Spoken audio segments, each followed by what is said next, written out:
नमस्कार दोस्तों, स्वागत है आपका अपने चैनल मिस्टर एसबी कॉलेज पर। जी हाँ दोस्तों, ये आज के आउटसोर्सिंग कच्चे कर्मचारी जुड़ी कुछ खबरों को जल्दी से जान लेते हैं कहाँ से क्या खबर आई है। तो सबसे पहले दोस्तों खबर की शुरुआत कर लेते हैं। यहाँ पर आज रोहतक से HKRN कर्मचारियों को वापिस लेने व अन्य मांगों को लेकर 20 मई को हड़ताल। जी हाँ साथियों, सर्व कर्मचारी संघ से संबंधित कर्मचारियों ने यहाँ पर HKRN कर्मचारियों को हटाए जाने के विरोध में रोहतक में कन्वेंशन की है, जिसमें कर्मचारी नेताओं ने बताया कि सरकार एक तरफ तो जॉब सिक्योरिटी के नाम पर भारी बयानबाजी कर रही है, दावे कर रही है, दूसरी तरफ नौकरी से लगातार कर्मचारियों को हटा रही है। ऐसे में साथियों कर्मचारियों के जो रोजी रोटी है उस पर संकट आ गया है। यह अन्याय तो है ही, अमानवीय भी है। ऐसा लगता है कि युवाओं को कच्चा रोजगार भी दोस्तों जो सरकार है वो सहन नहीं कर पा रही है। उन्होंने कहा कि जन सेवाओं को सुचारू ढंग से चलाने के लिए विभागों में खाली पड़े पदों पर तुरंत भर्तियों की आवश्यकता है, परंतु इस प्रकार से कर्मचारियों को नौकरी से हटाए जाने से विभागों की समस्या और भी खराब हो जाएगी। तो साथियों यहाँ पर कर्मचारियों को जो हटाया गया है उसका लगातार विरोध हो रहा है, जब से साथियों कर्मचारियों का कार्यकाल नहीं बढ़ा है। तो लगातार इसके खिलाफ आंदोलन होते हुए नजर आ रहे हैं। यहाँ पर आप लोग देख पाएंगे HKRN कर्मचारियों को हटाने के विरोध में 2 दिन तक मंत्रियों के आवास के सामने दिए जाएंगे धरने। तो यहाँ पर ये प्लानिंग भी चल रही है सर्व कर्मचारी संघ की कि साथियों HKRN कर्मचारियों को वापस नौकरी पर लगवाने की पुरजोर कोशिश की जाएगी और इसके लिए 2 दिन तक लगातार मंत्रियों के आवास पर भी धरना प्रदर्शन चाहे इनको करना पड़े वो भी ये करेंगे, तय कर लिया गया है। इसके बाद साथियों खबर आ रही है यहाँ पर करनाल से कच्चे और पक्के कर्मचारियों की मांगों व समस्याओं पर की गई है चर्चा। तो करनाल में साथियों यहाँ पर हरियाणा राज्य चतुर्थ श्रेणी सरकारी कर्मचारी यूनियन की बैठक कर्ण पार्क में हुई है, जिसमें कच्चे और पक्के दोनों प्रकार के कर्मचारियों की समस्याओं को लेकर विस्तार से चर्चा की गई। सरकार के तानाशाही रवैये के खिलाफ भी साथियों यहाँ पर कर्मचारियों ने रोष व्यक्त किया है, आवाज उठाई है। तो यहाँ पर आयुष विभाग के जो पार्ट टाइम कर्मचारी हैं उनकी समस्याओं को लेकर बातचीत की गई और जो करनाल इकाई है उसका गठन भी किया गया है करनाल में। और यहाँ पर साथियों लाडवा से अपडेट आ रही है, सरकार द्वारा ग्रामीण जल घरों को ग्राम पंचायत के अधीन करने का विरोध करते हैं कर्मचारी। जी हाँ, ऑल हरियाणा PWD मैकेनिकल कर्मचारी यूनियन की बैठक संपन्न।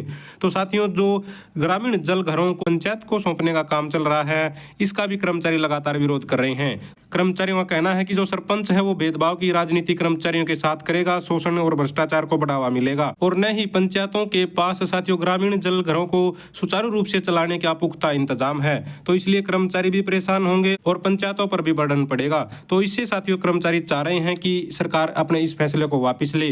बताया गया है साथियों जन स्वास्थ्य अभियांत्रिकी व लोक निर्माण मंत्री जो रणवीर गंगवा जी हैं, सिंचाई विभाग मंत्री श्रुति चौधरी, मुख्यमंत्री नायब सिंह सैनी को बातचीत के लिए कर्मचारी कई बार साथियों जो लेटर लिख चुके हैं, पत्र लिख चुके हैं, लेकिन इनको बड़ा खेद है कि कर्मचारियों को अभी तक बातचीत का न्योता नहीं मिला है, जिससे कर्मचारियों में और भी ज्यादा रोष फैल गया है कि वही कर्मचारी बातचीत करना चाह रहे हैं, सरकार से अपनी मांगे रखना चाह रहे हैं, लेकिन सरकार इनको बातचीत करने के लिए भी तैयार नहीं है, बुलाने के लिए तैयार नहीं है, जिससे कर्मचारियों में यहाँ पर खासा रोष नजर आ रहा है। तो कर्मचारी चाह रहे हैं कि पंचायतों के अधीन यहाँ पर न किया जाए ग्रामीण जल कर्मचारियों को, क्योंकि देखिए साथियों क्या होता है अक्सर ग्रामीण लेवल पर अलग ही लेवल की राजनीति होती है, क्योंकि पंचायत जैसे सरपंच के इलेक्शन होते हैं या फिर पंच के होते हैं, जो ग्रामीण स्तर पर होता है वहाँ पर काफ़ी ये चीज़ें देखने में आती हैं। कई बार सरपंच की या फिर उस कर्मचारी की जो वहाँ पर काम कर रहा है पंचायत के अंडर में, जैसे ग्रामीण सफाई कर्मचारी कई बार इस तरह की शिकायत करते हैं जैसे हाजिरी के बारे में, या फिर अब यहाँ पर जल घरों के जो कर्मचारी हैं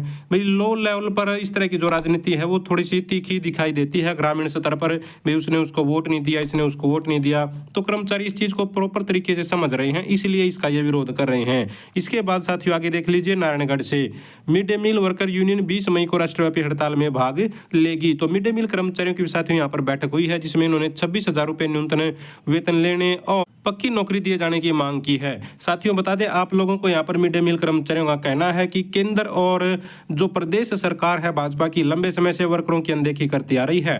केंद्र सरकार ने 11 सालों से वर्कर के मानदेय में 1 रुपये की बढ़ोतरी नहीं की है। बढ़ती महंगाई में 7,000 रुपये महीना में घर चलाना बहुत ही मुश्किल हो गया है। ऊपर से वह भी साल में केवल 10 महीनों का मिलता है और वह भी समय पर नहीं मिलता। तो आप लोग समझ कर देखिए 7,000 रुपये मिलता है, वो भी सिर्फ 10 महीने का, तो 12 महीने का नहीं मिलता।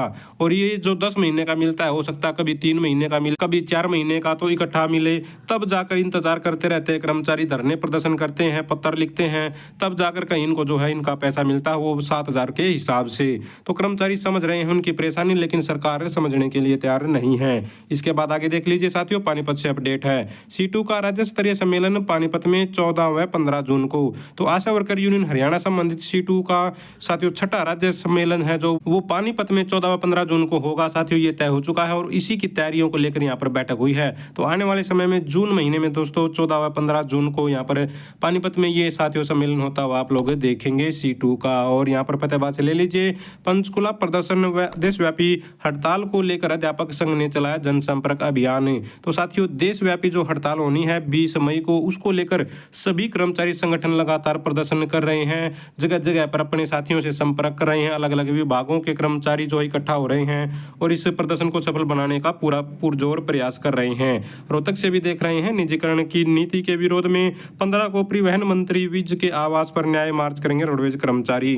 तो 15 तारीख को साथियों न्याय मार्च निकालने जा रहे हैं रोडवेज कर्मचारी अपनी मांगों को लेकर, और 20 मई को भी राष्ट्रव्यापी हड़ताल में पूर्ण चक्का जाम करेंगे। इन्होंने यहाँ पर ये भी क्लियर कर दिया है, यानी कि राष्ट्रव्यापी हड़ताल में तो भाग लेंगे ही लेंगे, इससे पहले ये साथियों परिवहन मंत्री के आवास पर भी न्याय मार्च निकालेंगे। तो दोस्तों ये थी सारी की सारी आज की आउटसोर्सिंग कच्चे कर्मचारी खबरें। अगर आप भी चाहते हैं हरियाणा में एजुकेशन से रिलेटेड कच्चे कर्मचारी खबरें समय पर पाना, तो चैनल को जरूर सब्सक्राइब करें, वीडियो को लाइक करें, दोस्तों साथ शेयर करें। Thank you very much.